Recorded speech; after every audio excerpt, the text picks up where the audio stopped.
Good morning. Good morning. It's morning for me, at least. So you might be watching from wherever.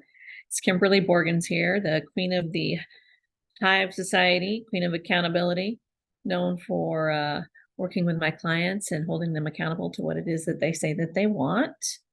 And today,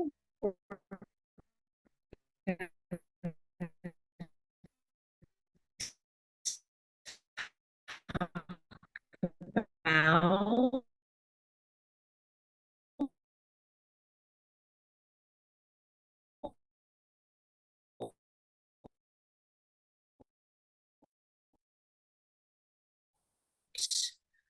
oh, and then hello, my Facebook. So glad to have you join in. Let's just get this rolling. So we're talking body language today. What about body language? Can body language help you or can it hurt you? That's the key thing. Is I think what happens a lot of times, people uh, see other people and they don't know what it is about them.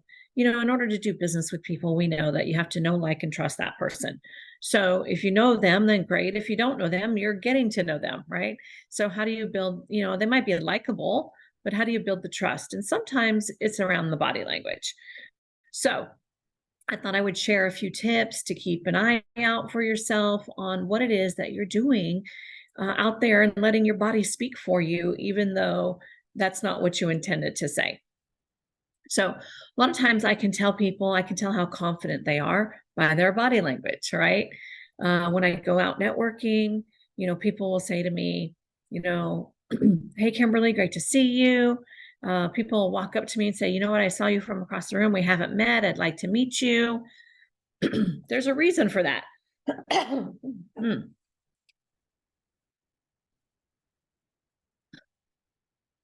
It probably has more to do with my body language than anything else I said or did. There we go. So there's a thing that I learned way long time ago, more than 30 years ago, when I was in the police academy, called command presence. It's how you walk into a room, how you own the presence of the room. If a police officer walks into a room, you notice them. You notice them because of how they're standing, but you notice them because, well, it depends. Maybe they're coming in because it's a crisis situation, right? And you're noticing, oh my gosh, they're coming to save. Sometimes you're like, oh my gosh, get them out of here. Whatever the case may be for you. But when a police officer walks into a room, most of the time you notice that. That's because they have something called command presence. They are there and they want you to know that they are present. That's all that it is. Well, how can you use that in business and everyday life? Right. So think about your body language. Sometimes when you walk into a room where you're unfamiliar with the people, you don't know what's happening and what's going on and, all of those things. So then you sit there and you go like, oh,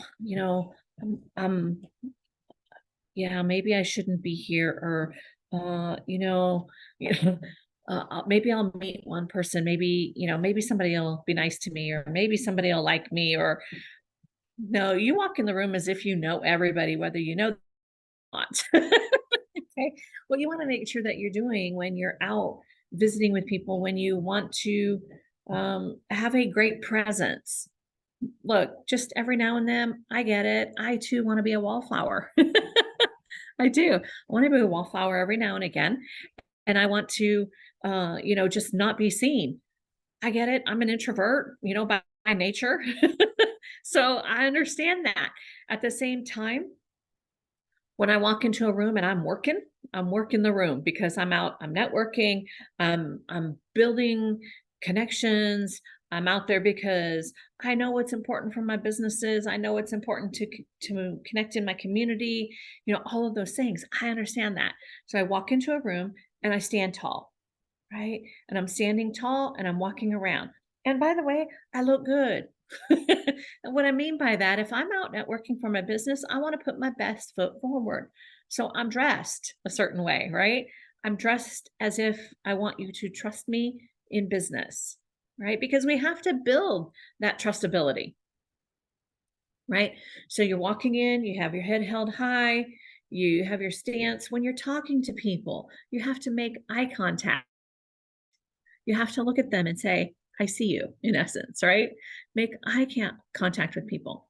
Now, every now and then, somebody will catch me. It's like I'm talking to them, I'm interested, right? But at the same time, I'm scanning the room and I'm looking around the room just to see what's going on. And then I come back as an eye contact. Now, here's a little tip on that one. If someone's not willing to make eye contact with you at all, that might be a problem. Okay. Eye contact is kind of one of the most,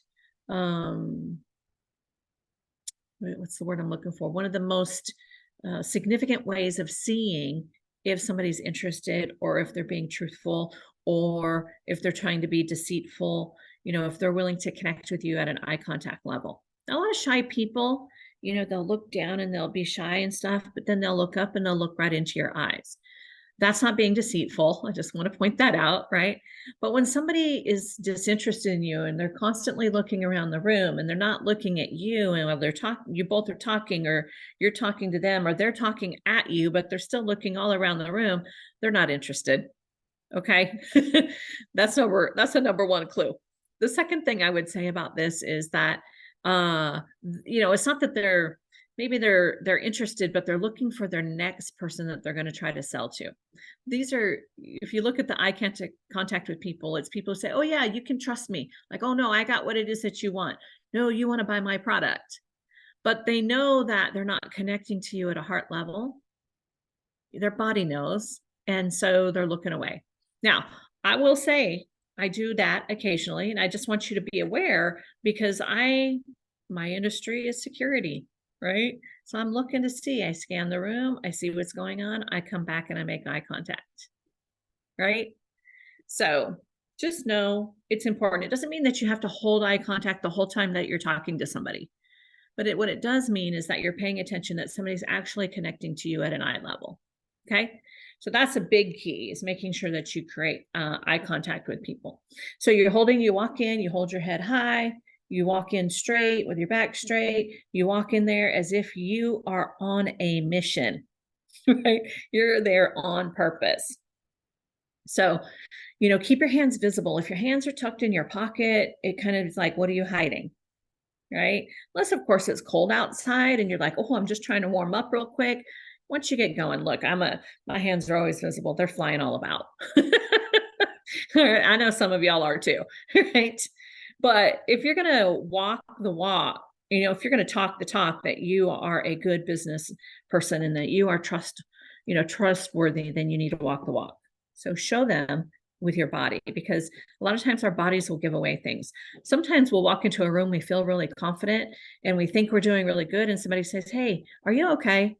And really, like, our back is hurting or something is going on in our body and we just are not feeling it, and we know that we need to be home resting, but what we're doing is we're out networking. And so the reason is because somebody saw it in your body. And then you just say, yes, I got a little back pain, but I'm going to be good. But thank you so much for asking. Right. So it's really okay if somebody calls out a piece of your body language, saying something isn't quite conducive with what we're talking on. And, you just solve it and you move on. Right. Facial expressions.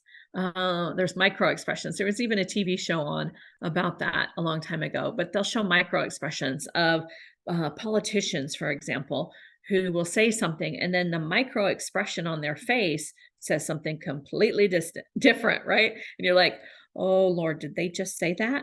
Like, do they really think they can get away with saying that right now? Because you can catch the micro expressions on their face. If you want to learn more about that, Google into it. It's really a cool topic, but that's not what I'm here today for. Okay. So other things that you can do is your smile. So what you don't realize is your body, even over the telephone, if you're not talking to somebody on Zoom, right? If you're not talking to somebody on video, if you're not talking to somebody in person, but you're talking only on the phone, you still need to have good presence in your body, because they know across the phone whether or not you're smiling or not. It's conveyed in the sound of your voice. Your voice shifts of inflection when you get when you're just talking like this versus when you're talking like this, I didn't do anything but change the smile on my face. I didn't change the tone of my voice. It automatically happens. So if that's the case, right, then pay attention to how you're talking to people on the phone. Why you have such an attitude with me? I don't have an attitude with you. I don't have an attitude with you. There's a big difference, right? They know. So make sure that you allow your body to talk for you in a way that you want it to talk for you, right? Your body talk when you go to shake hands with somebody. Look, you need to have a firm handshake. I'm not saying have one of the death grips like some people do, right? No death grips allowed, right? But also don't be the flimsy fish, right? Like you go to shake somebody's hand and they're like, bye, right? Now, I will say, okay, pre-COVID, all right, pre the incident, I'm not a big handshaker. I go to church and they all want to shake your hand and welcome you. And I just kept my hand close to me or in my pockets, right? I admit that. But it's because I just didn't want all those germs when I'm going straight to go to church. I don't want other people's germs on me. Okay. I don't mind shaking hands in the right thing, but I don't need to shake 10 people's hands on my way to the pew. Right? Like that's my thing. And if you're a greeter, God bless you. That is not me. That just has never been me. And so when COVID happened, my husband was like, "Oh, you're happy nobody's shaking hands right now." I'm like, absolutely. Now I will shake hands with people, the right people, introductions and things like that. But I know that some of the greeters thought that I was just like, well, fine, be that way. I was grumpy. But you have to remember that. You have to keep that in mind. Not everybody's a handshaker, right? Some people are high fivers. And those are not my people. Well, they are, but they're outgoing extroverts. Like I'm an introvert. I'm like, y'all are crazy. But at the same time, let's just know that, there's different way that people do it. But if you're going to shake hands with somebody, then do it the correct way. That's all that I'm saying, right? Keep your head level, keep your chin level. Unless that person is like 6'9" and you absolutely have to look up, right? Okay. I have a family, a lot of my family members, my sisters, my mom, they're rather on the tinier side. And like 5 foot, even a little less, to like 5'4". I have one sister who's just a little taller than me, but the rest of them are like way short. So I would often have to look down at them and they have to look up at me. So I get it. But if you can walk in, keep your chin level, right? Keep your head straight and head level, like just own the space, right? It really is about just letting your body convey what it is that you want it to convey, not what it's feeling all the time. Okay. You can read people's mind a lot of times just by the way that somebody is standing. Somebody sitting up straight, somebody who's standing tall means they're paying attention. So if you're walking in, then it looks like you're paying attention. If you're sitting with somebody and you're standing, sitting tall, you're paying attention, right? These are important little things that you want to know, right? And you want to listen to learn, right? You're listening to hear what the person is saying, not how you're going to respond next. Not, oh, I want to tell them about me and what I do. Don't interrupt people, right? Because what that does is you'll notice when you interrupt people, watch their body language. They'll get defeated, right? They'll sit back. They'll go, okay. Look, I've had many of my conversations hijacked. Like I'll start saying a sentence and somebody else will hijack that and they'll take it over. What that does, it doesn't allow the person to actually say what it is. And you can watch based on body language when you do something like that, that person gets deflated. They start to lose trust in you. They start to withdraw. You notice they might back up. They might take a step back, things like that. So pay attention because a lot of times somebody else's body language is telling you how you are being perceived in the room, right? So that's a huge clue as well, right? So make sure that when you're listening to hear what the person has to say. You're actually listening to hear what it is that they want. You want to you want to have them convey to you and what you want to be conveyed. Look, and if you want to tell people about your business and what your offer is and everything else when you're out networking, that's your business. It's not a smart move. Your goal is to go out and build relationships and then pick up the phone and build a stronger relationship with them. Right? Those are the key things on building relationships. Get to know people. I'll walk in the room. There are people who are there for the first time. They'll come up to me because they see, oh, she looks like she's nice enough, right? So they'll walk up to me. They see me smiling, see me laughing, see me connecting with people. I've already built the trust factor with them, even though they haven't even spoken to me because they've watched my body language. They'll come up to me. They'll introduce themselves. I'm like, oh, I'm so glad that you're here. Tell me a little bit about you.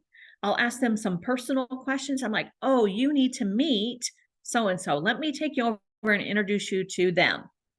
And I will introduce them to 2 or 3 people so that they get to know some people in the room. Why? Because that's what we do.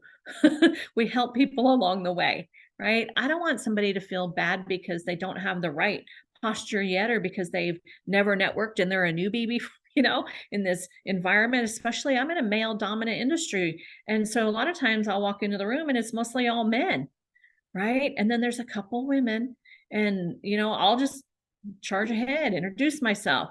Other ones are like, oh, how'd she do that? Right? They'll come talk to me and I'll go, oh, have you met Bob over here? Have you met John? Right? Let me introduce you to Mel over here, whatever the case may be. Right? Because that's what we do. So in conclusion, I just want to say is pay attention to your body language, but also pay attention to the other person's body language that you're speaking to. That person is telling you loudly how they feel.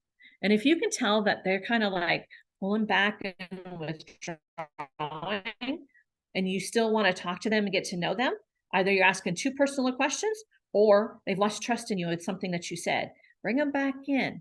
If they start to move back in, then you're in a great spot. You're building that trustability. Pay attention to how other people are. If you find them meek and mild, then go lift them up. If you find somebody who's a little overly aggressive and they're talking to a meek and mild, walk in there, match the space, right? So now you can be the catalyst so that they can rise up a little bit and the other person can tone it down a little bit. I know it sounds crazy, but there's a lot of things that we can do that we can lovingly step in and use our energy, our feminine strength that we have as women to go in there and help somebody out, but also to listen and to see and to create a room.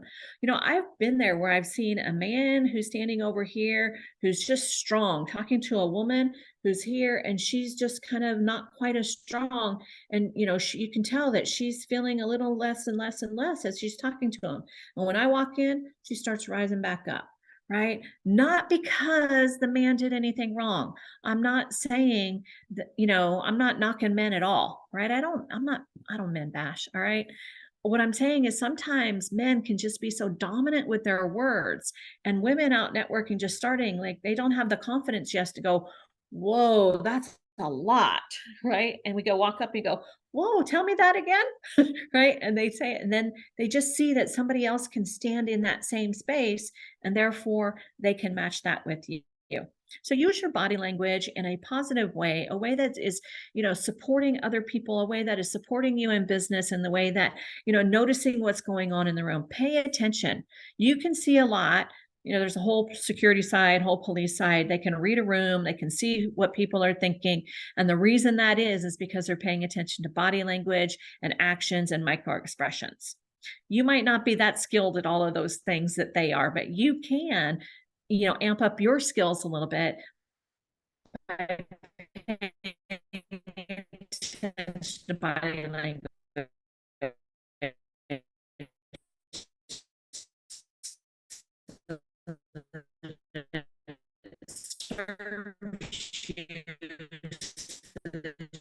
You can